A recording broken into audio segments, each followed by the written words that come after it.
Le Zohar ce matin, Parashat Metzora, Zot Yeterat Metzora, Rabbi Yitzhak Patach V'Amar. Rien que pour vous dire, Rabbi Yitzhak, c'était un des élèves de Rabbi Shimon Bar Yochai.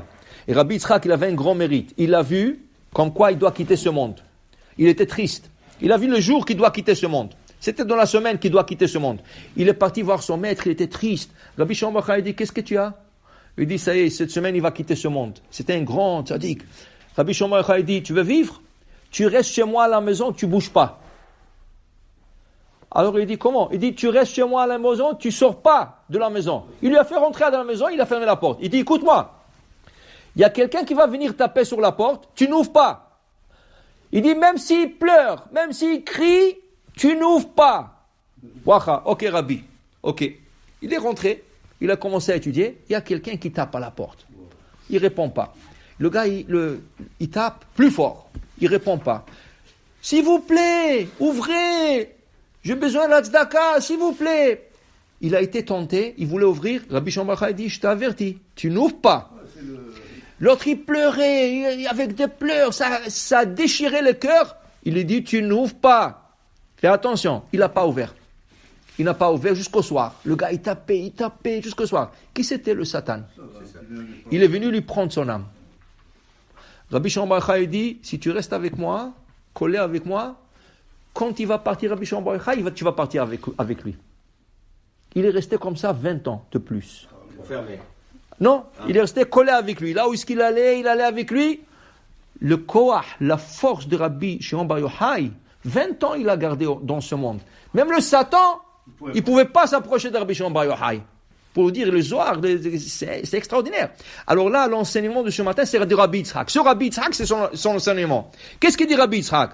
Vezarach hashemesh ou ba hashemesh. Le soleil se levait, le soleil se couchait. Ça, c'est un verset dans Kohelet. Shlomo HaMelech dit, le soleil se levait, le soleil se couchait. De quoi il parle?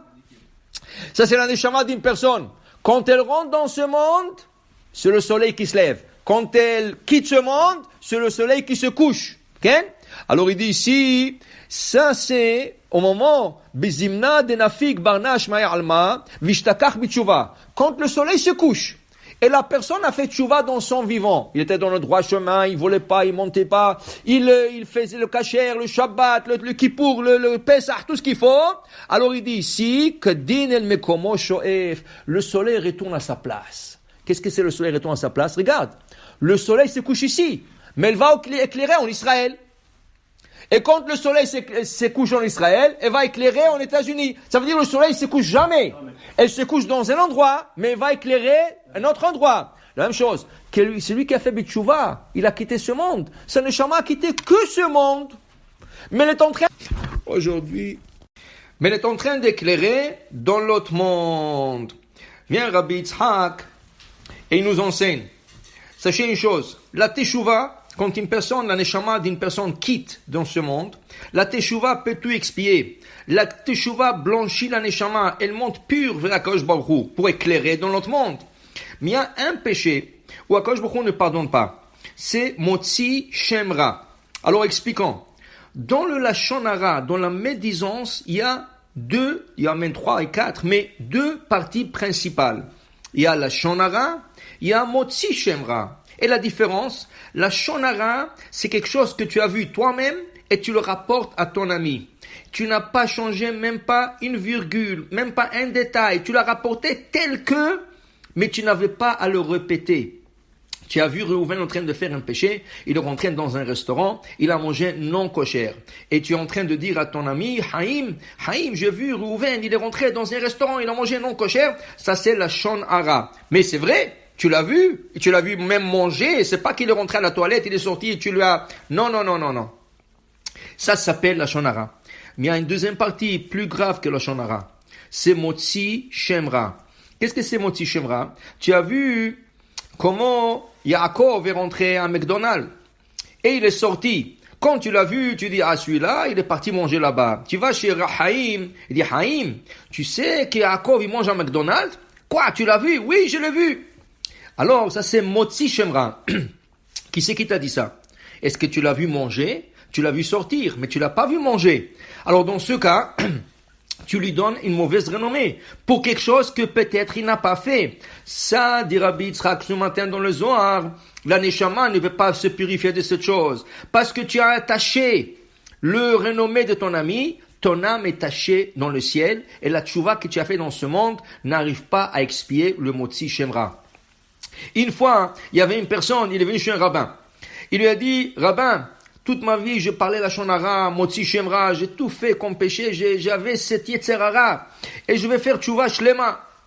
Le rabbin connaissait cette personne, c'était une personne vraiment mauvaise, qui parlait toujours le mal de toute personne.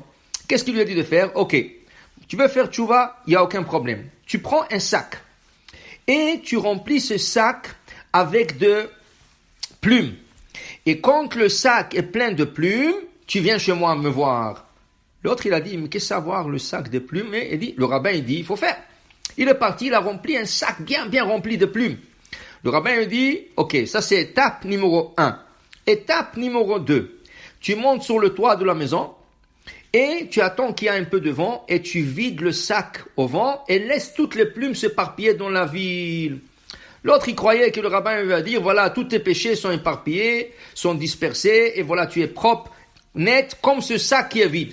Il est parti, il avait le Shem Yichud, il a vidé le sac, et le vent est venu, il a pris tous les plumes et les a dispersés partout dans la ville. Il revient tout content chez le rabbin, et le rabbin lui dit, Chazak ou Baruch, étape numéro 2 accomplie. Dernière étape, c'est étape numéro 3. Maintenant, si tu veux qu'Akadosh Baruch Hu t'accepte, tu vas prends le sac vide et va me ramasser toutes les plumes jusqu'à la dernière plume. Et quand tu amèneras la dernière plume, c'est là qu'Akadosh Baruch Hu va te pardonner. L'autre, il perd le sourire de son visage. Il dit, mais rabbin, mais c'est impossible. Comment je vais ramasser tous ces plumes qui sont éparpillées dans toute la ville? Alors le rabbin s'adresse à lui, il lui dit, tout le lashon hara, tout le motzi shemra que tu as fait sur tout le monde, comment on peut arranger ça? Même si tu te mets à la synagogue et tu dis, je m'excuse de parler lashon hara, il y a beaucoup de gens qui ne viennent pas ce Shabbat, il y a beaucoup de gens qui ont déménagé de la ville, il y a beaucoup de gens qui sont malades ou décédés, et le lashon hara que tu as dit, c'est impossible de le ramasser.